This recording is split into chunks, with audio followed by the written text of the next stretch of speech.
नमस्कार, जय श्री कृष्णा, राधे राधे। मैं बबली गोस्वामी आपके अपने channel NCERT for all exams में आप सभी का स्वागत करती हूँ। जैसा कि आप सभी को मालूम है कि इस समय जो है क्लास 7th का ज्योग्राफी चल रहा है सीरीज में, तो और इसका लेसन चैप्टर 3 आज का वीडियो है। ये भी काफ़ी इंपॉर्टेंट है, क्वेश्चन इससे ज़रूर बनते हैं और हर पेपर में बनते हैं। ओके, तो टीचिंग के अलावा जो और अदर कॉम्पिटिटिव एग्ज़ाम होते हैं उसमें भी होता है।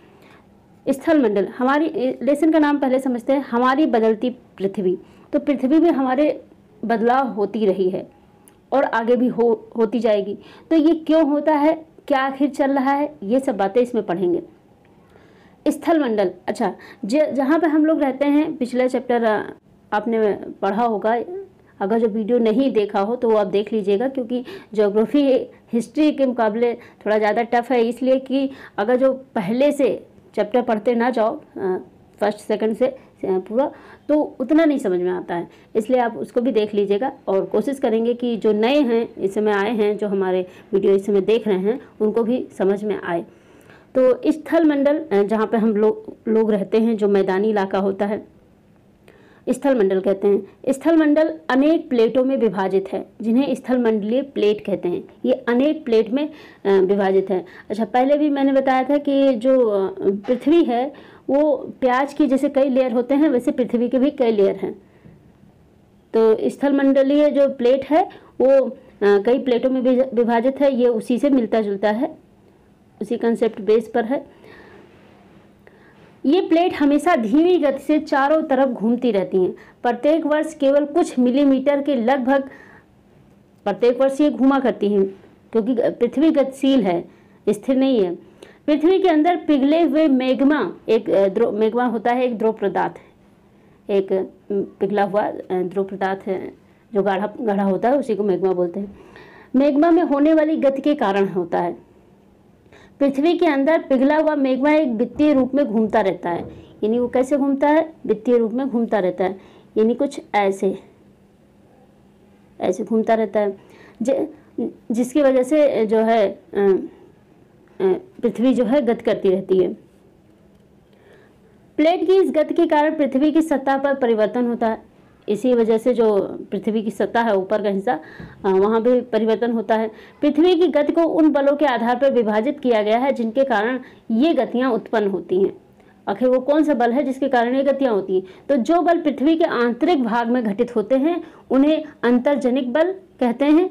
इंग्लिश नाम भी याद रखिएगा, एंटोजेनिक फोर्स, क्योंकि कई बार हिंदी नहीं लिखा रहता है ऑप्शन में, तो दोनों जानिए। जो बल पृथ्वी के आंतरिक भाग में घटित होते हैं उसे एंटोजेनिक फोर्स कहते हैं, एवं जो बल पृथ्वी की सतह पर उत्पन्न होते हैं उन्हें बहिर्जनिक बल यानी एक्सोजेनिक फोर्स कहते हैं। अभी ये चित्र के माध्यम से हम लोग समझेंगे। अंतर्जनिक बल कभी आकस्मिक गति उत्पन्न करते हैं तो कभी धीमी गति। अंतर्जनिक बल का कोई फिक्स नहीं रहता है, कभी बहुत तेज तो कभी धीमी गति से होता है। भूकंप एवं ज्वालामुखी जैसे आकस्मिक गति के कारण पृथ्वी की सतह पर अत्यधिक हानि होती है। भूकंप और ज्वालामुखी विस्फोट जो होता है वह आकस्मिक अचानक ही होता है, किसी को कुछ अनुमान नहीं रहता है। थोड़ा बहुत अनुमान हो जाता है कुछ सेकंड, कुछ मिनट, घंटे पहले भूकंप का, तो अब वो भी फिक्स नहीं रहता है, वरना ये आकस्मिक होता है एकदम से। पृथ्वी की गतियों को समझते हैं हम लोग इसके माध्यम से। पृथ्वी की गतियाँ, अंतर्जनित बल जो अंदर से लगती है, बहिर्जनित बल जो बाहर से सतह की ओर लगती है। इसमें अंतर्जनित बल में दो तरह के होकर आकस्मिक बल और पटल निरूपण बल, और बहिर्जनित में अपर्दन और निक्षेपण। ये देखिए, तो आकस्मिक बल की वजह से क्या होता है उत्पन्न? भूकंप, ज्वालामुखी, भूस्खलन। तो ऐसे क्वेश्चन बन सकता है, याद रखिएगा। पृथ्वी की अंतर्जनित बल के वजह से भूकंप, ज्वालामुखी और भूस्खलन होता है। पृथ्वी की बहिर्जनित बल के वजह से नदी बहता है, जल बहता है, पवन चलती है, समुद्री तरंगें होती, हिमनद होता है। तो ये चीज़ याद रखिएगा।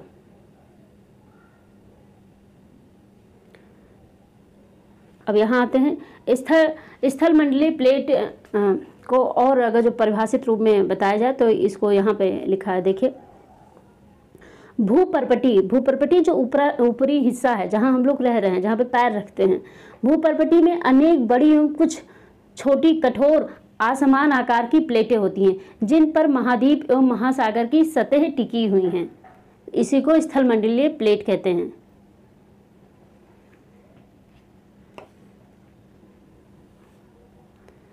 अच्छा, एक ज़रूरी सूचना है कि अगर आप नोट्स लेना चाह रहे हैं, जो पेड है बहुत मामूली फीस पर, तो उसका छोटा सा वीडियो बनाया है, वो आप देख सकते हैं। ओके, तो अगर लेना होगा तो आप जो व्हाट्सएप नंबर रिफ्लेक्ट हो रहा है उस पर आप संपर्क कर सकते हैं। ओके, आगे बढ़ते हैं। ज्वालामुखी, भूपर्पटी पर खुला एक ऐसा छिद्र होता है जिसमें पिघले हुए पदार्थ अचानक निकलते हैं। ये देखिए तस्वीर है, भूपर्पटी यानी जो ऊपर का हिस्सा है पृथ्वी का, खुला एक ऐसा छिद्र है जिसमें पिघले हुए पदार्थ अचानक निकलते हैं। अब इसमें देख लेते हैं। देखो ये पृथ्वी है, मैग्मा कोस्ट पर्पटी मेटल, ये मेटल यहाँ पे होता है। ये पर्पटी यानी ऊपरा हिस्सा है, और मैग्मा यहाँ यानी जो गाढ़ा पदार्थ होता है यहाँ पिघल रहा है, और ये पिघलते पिघलते ऊपर उबाल टाइप का आया, और फिर यही जो है लावा बनाया, और आगे ऊपर जा रहा है। ये निकास वेंट लिखा है। क्रेटर, ऊपरी हिस्सा को क्रेटर बोलते हैं, गैस एवं राख के रूप में बाहर निकल के आया। ओके, तो ये याद रखिएगा। ज्वालामुखी क्या है? ज्वालामुखी भूपर्पटी पर खुला एक ऐसा छिद्र होता है जिसमें पिघले हुए पदार्थ अचानक निकलते हैं। आगे बढ़ते हैं। स्थलमंडलीय प्लेटों की गति करने पर पृथ्वी की सतह पर कंपन होता है। यह कंपन पृथ्वी के चारों ओर गति कर सकता है। इस कंपन को भूकंप कहते हैं। तो भूकंप क्यों आता है? ये देखिए, यहाँ से आंसर मिला। स्थलमंडलीय प्लेटों की गति करने पर पृथ्वी की सतह पर कंपन होता है। ये गति हमेशा करता है, लेकिन जब तेज गति से करता है तो फिर भूकंप आता है। पृथ्वी के चारों ओर गति कर सकता है, इस कंपन को भूकंप कहते हैं। भूपर्पटी के नीचे वह स्थान जहाँ कंपन आरंभ होता है उद्गम केंद्र कहलाता है। जहाँ पे ये आरंभ होता है कंपन, उसको उद्गम केंद्र कहा जाता है। उद्गम केंद्र के भू सतह पर उसके निकटतम स्थान को अधिकेंद्र कहते हैं। इतना कुछ पूछा नहीं जाता है। आगे बढ़ते हैं। ये आप तस्वीर देख लीजिए इसकी। भूकंपीय तरंगे 3 प्रकार की होती हैं, ये भी इम्पोर्टेंट है। पी तरंगे अथवा अनुदैर्घ्य तरंगे, आप PS ऐसे ही याद करने के बजाय ऐसे ही याद रखिएगा। अनुदैर्घ्य तरंगे, अनुप्रस्थ तरंगे, पृष्ठीय तरंगे, 3 प्रकार के भूकंपीय तरंगे होती हैं। देखिए ये तस्वीर समझा देते हैं। उद्गम केंद्र, वह स्थान जहां भूकंप उत्पन्न होता है वह भूकंपीय ऊर्जा का उद्गम केंद्र कहलाता है। ये देखिए, ये उद्गम केंद्र यहाँ पे उत्पन्न होता है और यहाँ तक गया। ये देखिए, भूकंपीय तरंगे सभी दिशाओं में बाहर की ओर निकलती हैं। ये देखिए, आगे बढ़ते हैं। यद्यपि भूकंप की भविष्यवाणी संभव नहीं है, लेकिन हम पहले से तैयार रह सकते हैं।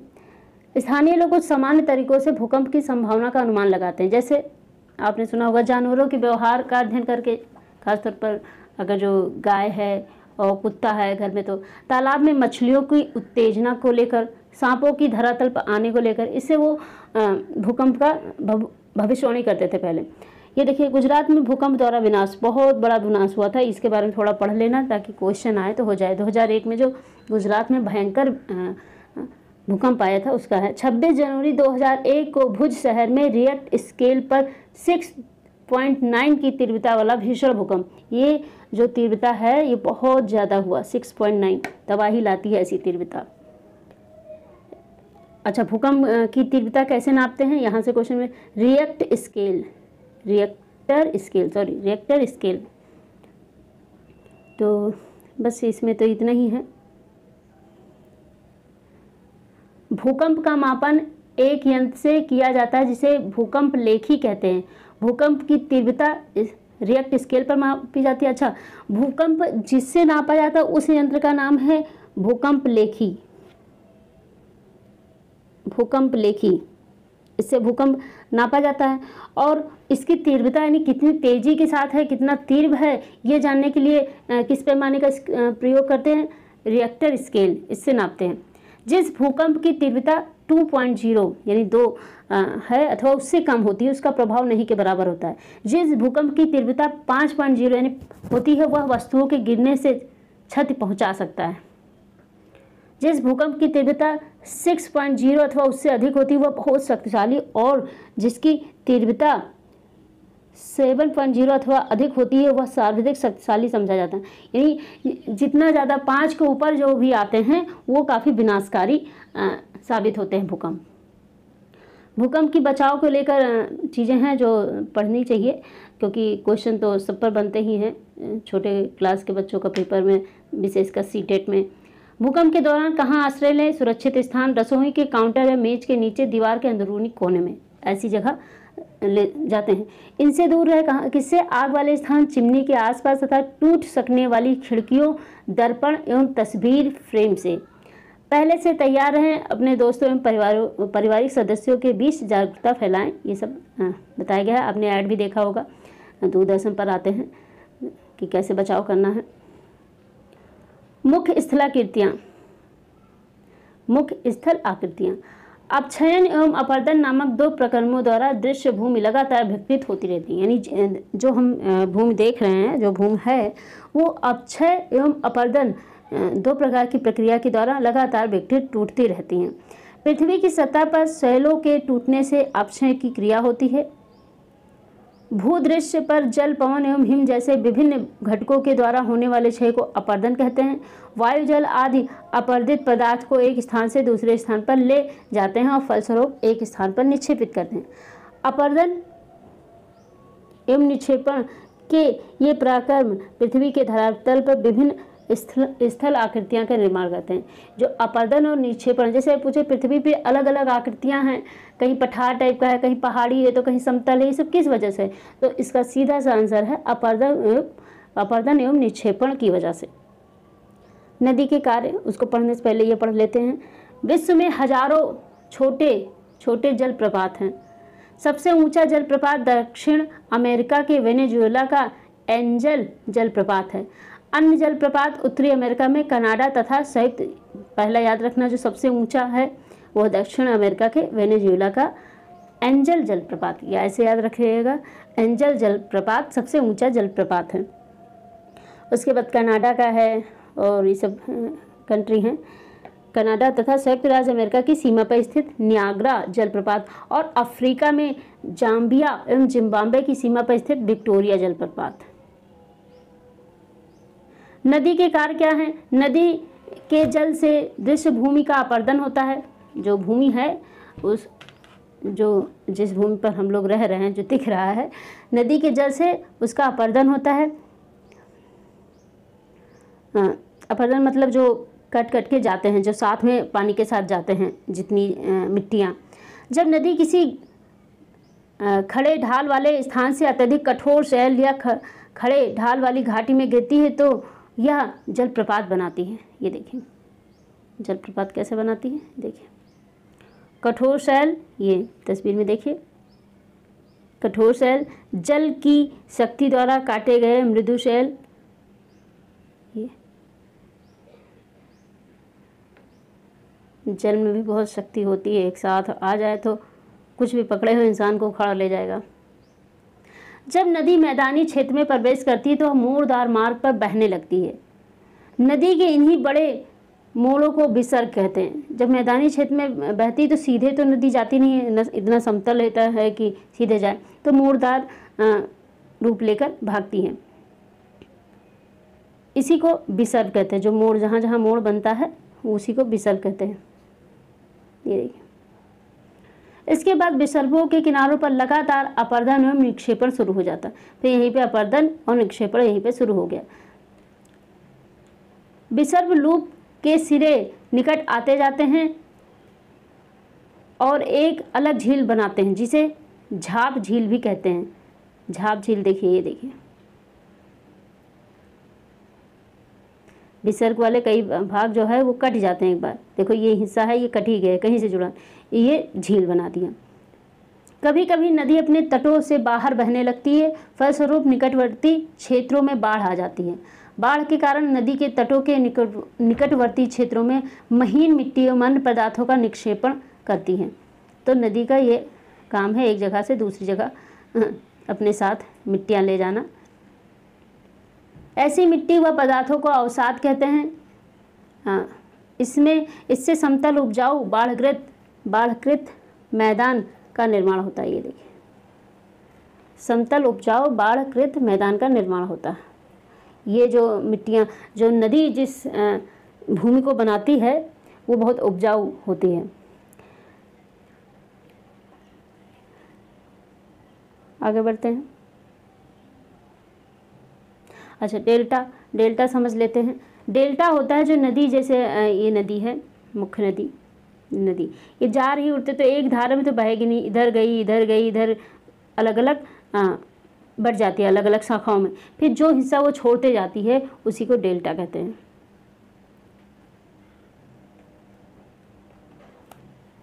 आगे बढ़ते हैं। समुद्री तरंग के कार्य। समुद्री तरंग के अपरदन एवं निक्षेपण तटीय स्थलाकृतियाँ बनाते हैं।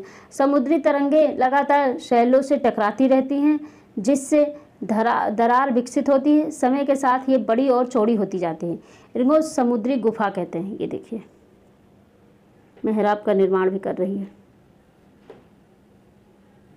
ये समुद्री गुफा। इन गुफाओं के बड़े होते जाने पर इनमें केवल छत ही बचती है, जिससे तटीय मेहराब बनते हैं। आगे बढ़ते हैं। हिमनद के कार्य। सभी के अपने अपने कार्य हैं।